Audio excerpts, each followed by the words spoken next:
Why Windows never released 4 had Easter eggs and references to other media. I had interesting time to develop Windows never released 4, nicknamed Windows Mockups. In the ways the style of WNR4 differs from the ones you'll find on WNRX and MWC11.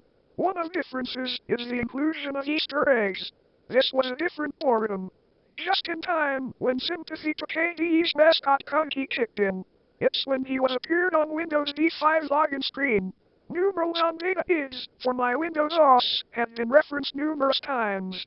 080085 equals it's obvious. 9001 equals a classic internet meme involving, on English dub of DVZs, the return of Got You. 0408 15 16 23 42 equals the numbers from the American Lost TV series. And again, the cringy reference on build tag. Next are the pictures for slider boot screens. And then straight up the QR code for Project Toy Terrier. Windows never released 4 was full of references.